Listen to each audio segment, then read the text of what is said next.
Hi, welcome to Film Ladder, the podcast that pulls back the curtain on film industry jobs. My name is Lexi, and I chat with creatives on what they do, how they got there, and how to excel. I am so excited to introduce today's guest. He has done many different things in the camera department, but today we're talking about being a camera loader. He has worked on Coming to America 2, BMF, and Tulsa King Season 2. Najee Rawlings, welcome to Film Ladder. Thank you. Thank you, Lexi. Thank you for having me. Welcome. My first in-person guest. Leave it to a camera guy to set this up. I'm like, why not, right? We got the cameras, we got the tripods, we got the lights. Yeah, probably person guest. We'll see. So tell me, what is a camera loader for those that don't know? Okay, so a camera loader, also known as a digital loader, by definition, are responsible. Our main job is that we secure the media, secure the sound, and get it to the proper channels that it needs to go. Editorial, dailies, production gets the reports, but our main job is to secure the media, offload it, make sure everything transferred appropriately, and distribute it out to whoever needs it. That sounds really stressful. That's the main job, Yeah. but the job comes with 1,000 other jobs. We are also responsible for handling time cards for the department, assisting the camera department wherever the department needs. Think of us like the liaison between the camera department and camera house, camera department and transpo, camera department and production. My position is, I would say it's vital when it comes to having a smooth running department, a smooth running show, making sure everything is getting handled in the background. Depending on the formats of the cameras we're using, some of these cameras are recording at such a high compression, a high resolution that you have to reload the cameras all the time. So anytime you hear camera reload on set, you're going to see the loader come in, grab the cards. He takes it back to the truck and downloads while production continues to go on.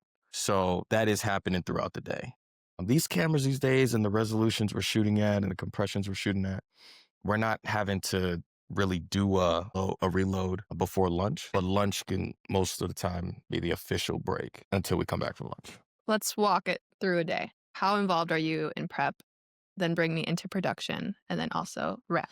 So we're involved front to end. We are responsible for managing the gear.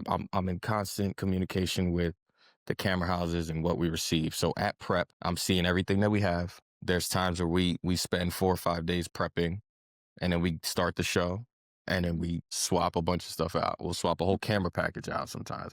Most of the times, DPs know what they want. They chosen their cameras and everything, but I'm having to keep inventory of everything that we have and make sure it gets back to the camera house. We get the proper things we need. And then throughout production, there's always swaps. There's always stuff, getting broke and stuff like that we need to get repaired. And then at wrap, there's always stuff that comes up missing or broken, and we got to make reports for all this stuff. And now a day on set. A day on set. So you come to work, you get your call time, okay? You show up. First thing I do is make a cup of coffee, right? Got to get some coffee going. Of course. After I get my coffee going. And your call time, is it usually when call starts, or are you? No. Most of the time, depending on the budget of the show, we get a pre-call that will allow us to just come in and get all our cameras out and ready, so that when production comes in, we're good to go. We can do the marks. We can get rolling, right? Instead of we come in at call, we're spending that time unloading the truck. So pre-calls are ideal just to get a head start on the day, right? Yeah. But for me in my position, I come in, I distribute all the cards that are needed for the day to the second assistants. Part of their job is loading those cards into the cameras. So those cards get to the seconds. I'll help the utility set up village and set up tear decks and whatever is needed with whoever I'm around to assist the department, right?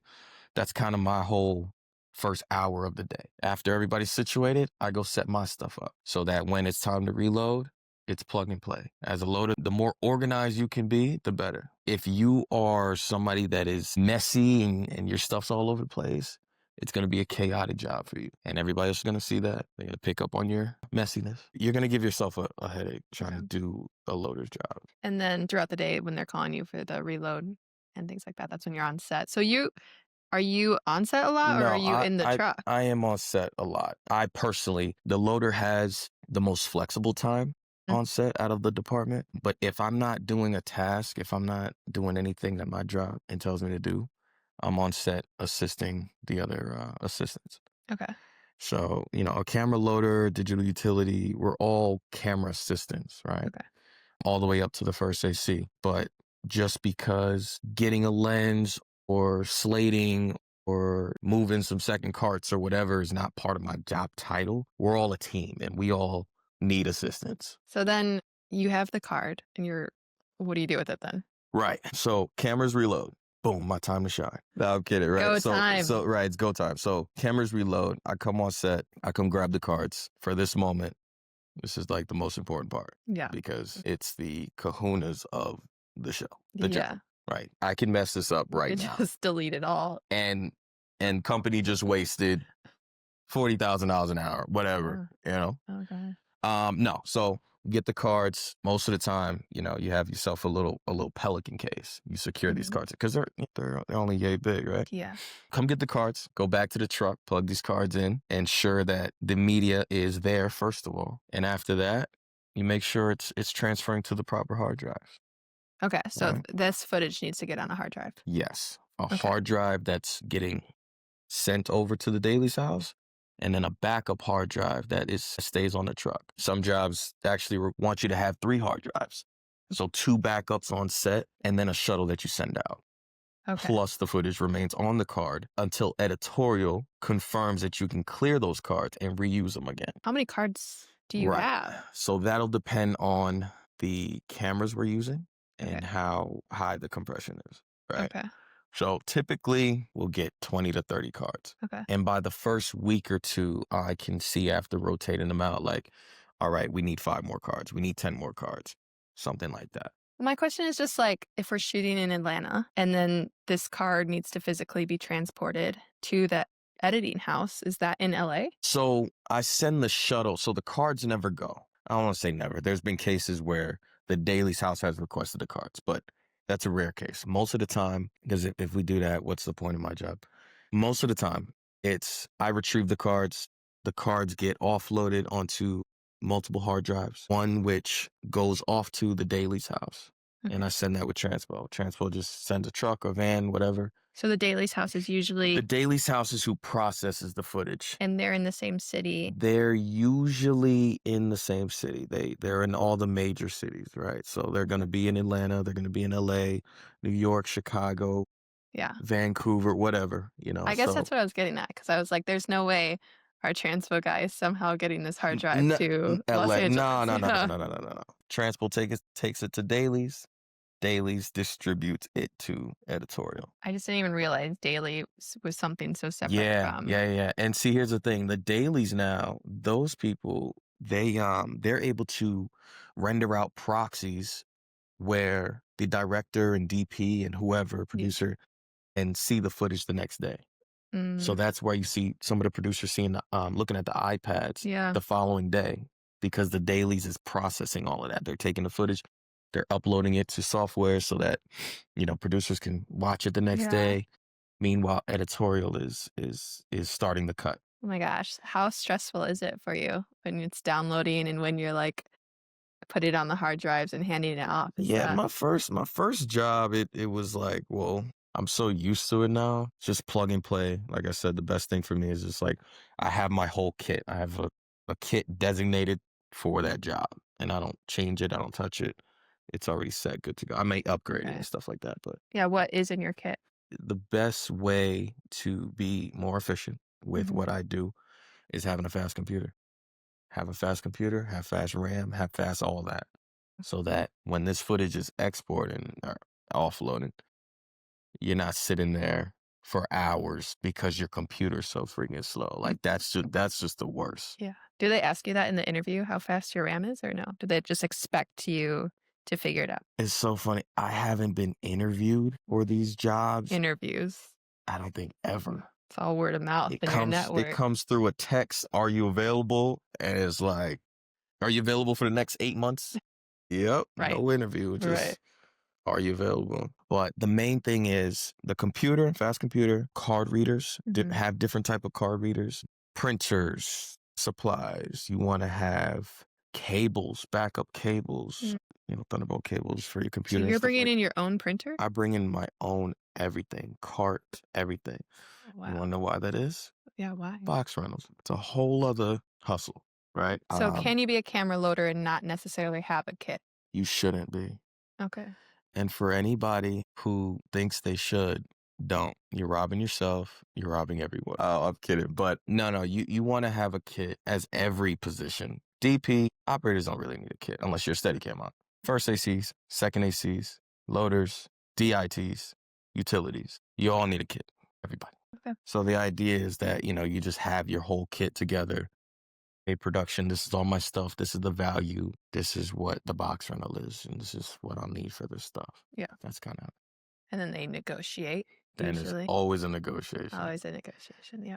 It'll be like, I can give you, I can't do 100 a day. I can do 95. So this is also a fun fact too. What I learned over my years is that you want to be good at just talking business. You want to be good at negotiating. You want to be able to talk to these producers because a lot of them just look at a piece of paper. They look at what they paid somebody last time and it's like, oh no, it should be this. No, that person only had that. A lot of times nowadays, these productions are buying their own things. Like for me, I purchase all my backup hard drives, right? Because they're expensive. I mean, some of these hard drives go for $3,000-$4,000. Oh my gosh. Yeah. So I purchase all my stuff so that, I can rent it out. And it's just easier to work with my own stuff. You know what I mean? I come into a job and I don't know how fast these hard drives are sometimes, right? Yeah. But nowadays, like I said, the productions are just providing the hard drives for security purposes. They don't want, whoever to take the footage home, right? So I don't mind it. Prevents me from having to go spend a bunch of money. Yeah.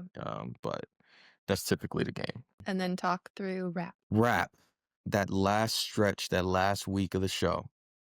Now we're prepping for rap. So making sure we have everything, making sure nothing's lost. Once we get to rap, we unload the truck. Everybody starts putting their stuff back in cases. And then we don't stay there typically while the camera house is checking stuff back in. What'll happen is a couple days later, we get hit with a list. This is what we're missing. So even after rap, I'm in communication with my whole team for at least a week after we're done. Yeah, we should get paid for that. Well, I was going to say, But how no. many days are you guys allotted? Oh, for rap? Yeah.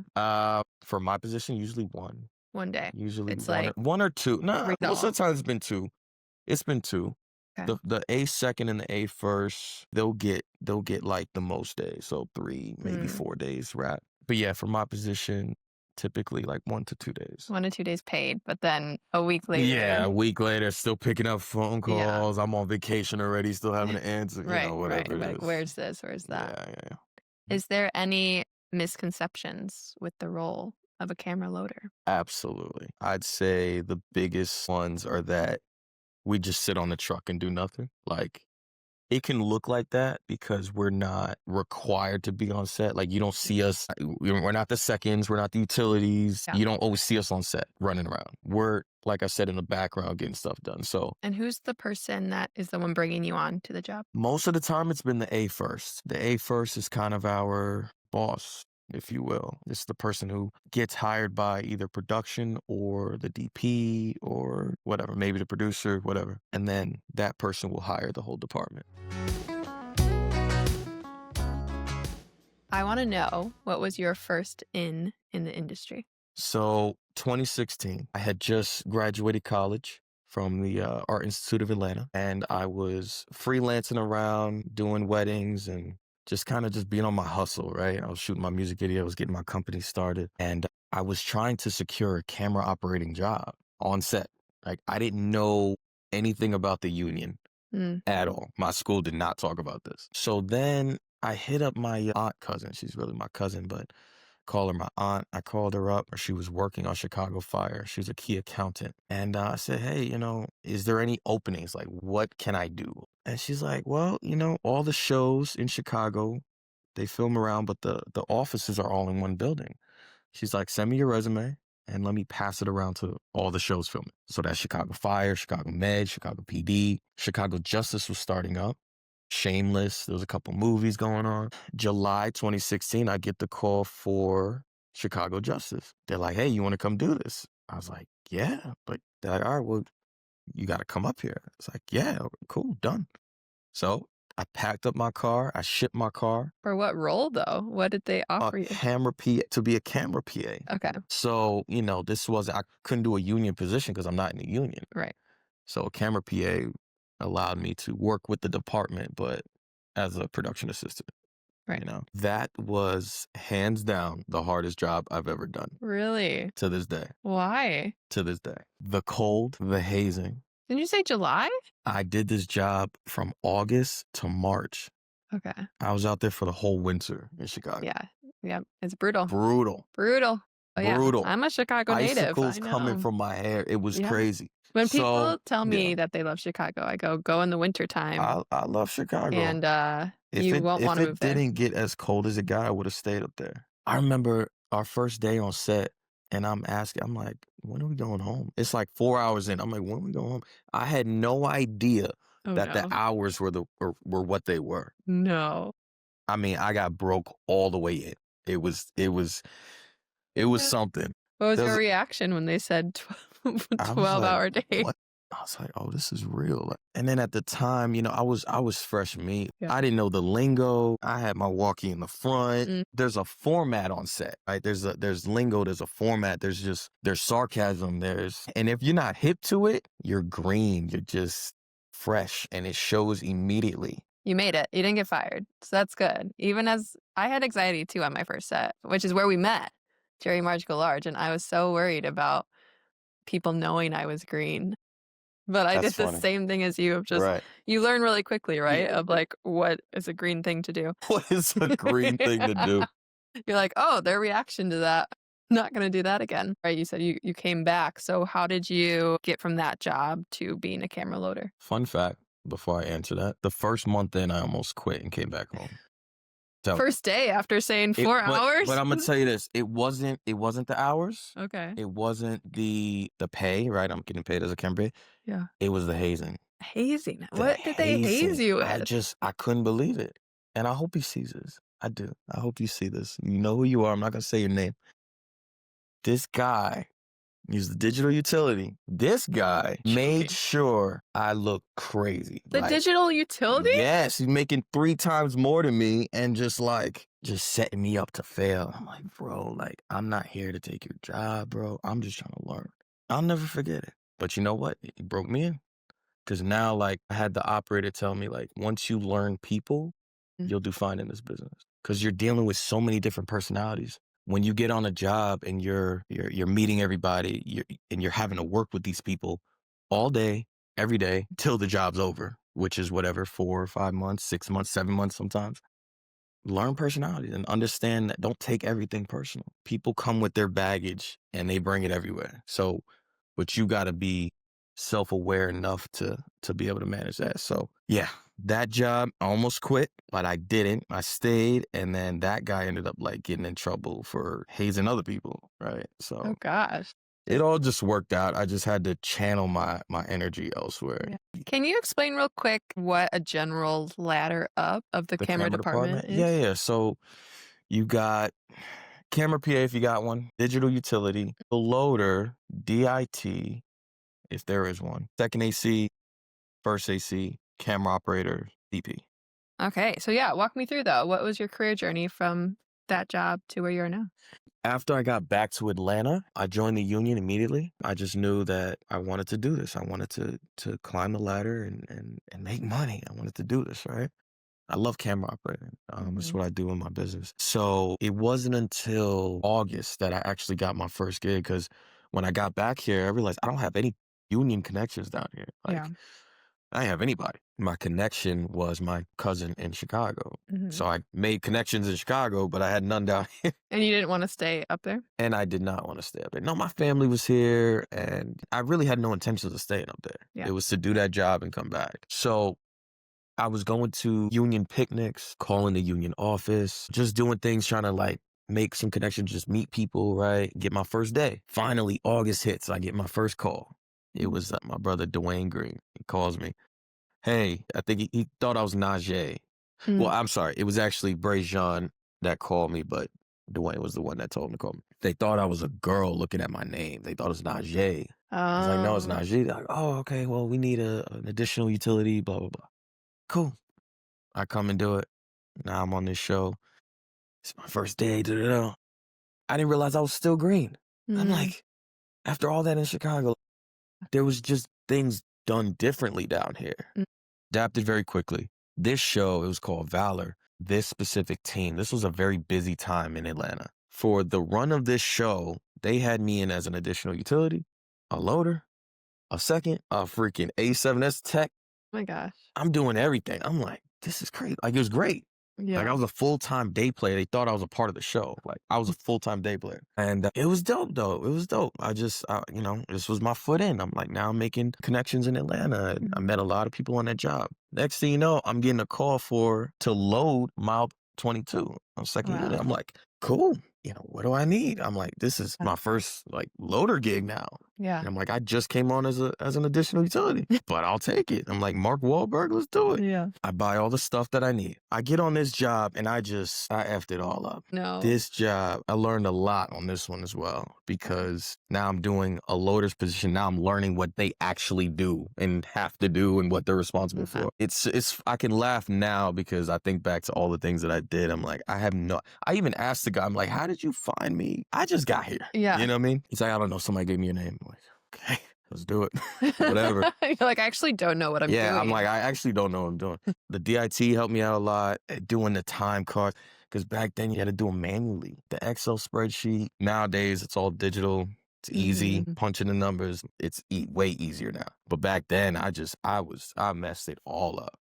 I'm not gonna lie. It was bad. Hopefully not the footage, though. Not the footage. Can't mess up the footage. You're still in the industry. You're not blacklisted. I'm still here. I'm not blacklisted. Yeah. So the footage was fine. Time cards. But just other things that I learned on that job what a loader is actually responsible for.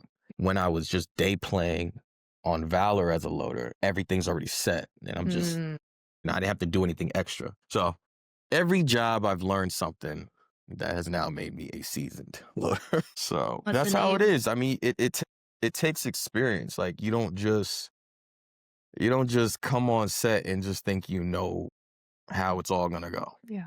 Straight like that. Well, that's why we have this podcast, because a lot of people just are literally thrown into the deep end, right? And it's who can swim and who sinks. No, literally.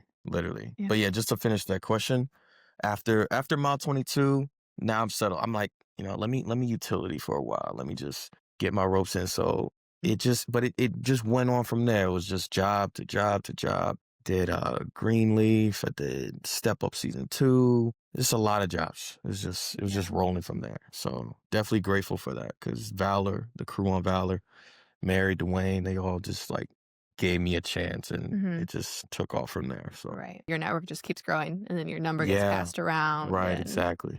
There's no formal handbook, obviously, like you mentioned in all your examples where you were just thrown into the deep end. But what were your resources when you had a question, when you didn't know what was going on, or even when you said, okay, I had to find out my kit, and then I just bought everything? Who did you go to for that?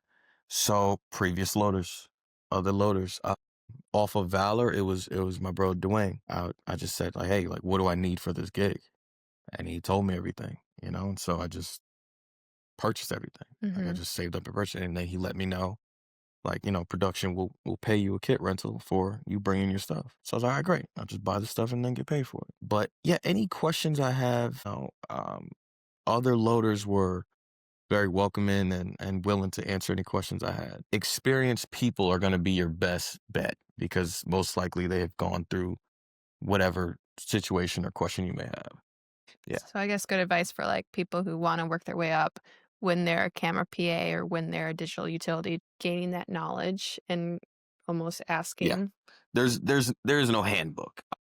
You might have Chat GPT now, right? Yeah. So I'm sure if you ask Chat, it'll probably answer some questions, but your best bet's just going to be calling your peers, honestly. There's seconds and first that have been loaders.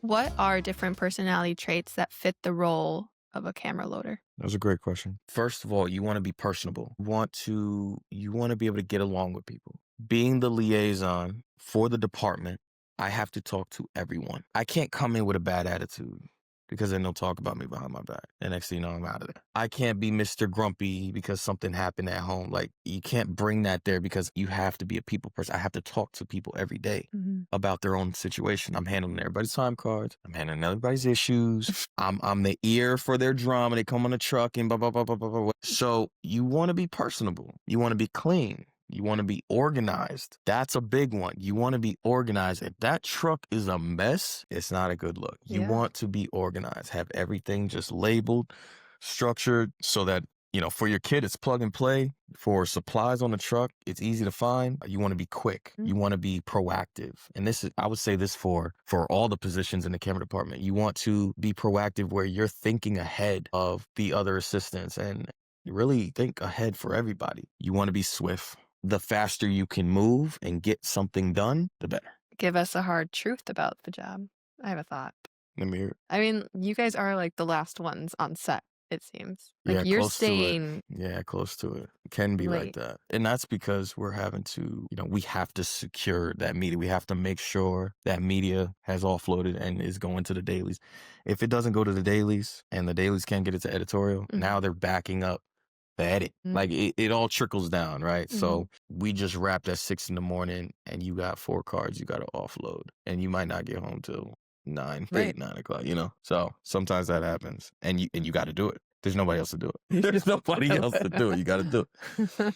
So, that's when it's really hard, but you're delirious, and you can't mess up. You're right. You can't mess anything up. You just, you drink all the coffee you can drink, and you just, that's it. That's the reason the loader may sometimes have to stay. A lot of times that happens if, he didn't plan ahead. Like, after lunch, if I don't reload those cameras, or at least one of the cameras, before we wrap, now I'm offloading a full card at wrap, and that's going to keep me there on the truck for hours. So the idea is to, just to be efficient. You reload these cameras at least an hour, hour and a half before we wrap. So you're not dumping a full card at wrap. That's just the simple answer. Yeah. So you really can control, like, how you efficient most certainly can. This is happening. There are times where it's like there's nothing you can do. Yeah. 8 cameras just rolled. Tyler Perry, 5, 6 cameras rolling, 8K. There's nothing you can do. You can't reload them.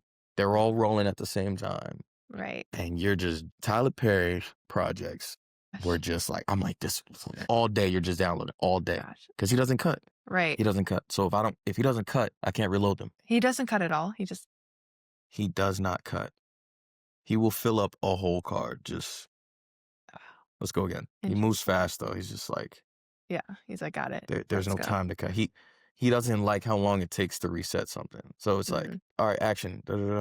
5 minutes in, somebody messes up. All right, take it back. No, keep it rolling. That camera come over here. It's chaos. If you know, you know. They call wrap. Yeah. And you got to account for another hour and a half. You know what I'm saying? Yeah. Like, I think about transpo with that too. Like, they're the same thing. Like, I got to wait for everybody to pack up before they can even leave. Especially even the driver of the hard drives that are bringing it to dailies. Right. They have to, like, wait for you. You know what? I should have spoke on that too. As a loader, the best thing you can do is build a great relationship with transpo, because if they like you and they mess with you, they'll do favors and they'll be more accommodating than if you are a prick. You know what I mean? So I always try to be considerate with them. I don't just abuse the transportation at my fingers. You know what I mean? That's awesome. Any last piece of advice you have for someone that wants to get in camera or be a camera loader? I would tell somebody, talk to experienced loaders first before doing it, before just jumping the gun and being a loader. Just know what you're getting yourself into. Be prepared for the job, because you don't want to half-ass it, right? The kit thing has really bothered me these past few years. You really, I don't advise anybody to load before buying the stuff. Just have the stuff, because it just becomes harder with these productions to negotiate when, previous people haven't bought stuff. And then I'm going to just say what somebody told me, and that's just learn people, be personable. You have to. I've dealt with countless personalities, and I've had to just, that's an interesting person. I mean, I can't, fix whatever that person's issues are, right? Right. Right. I just try to, remain positive and, maybe something I say can resonate with them and whatever. But I don't take any of this. I don't take any of this personal. You can't. We're making movies. Yes.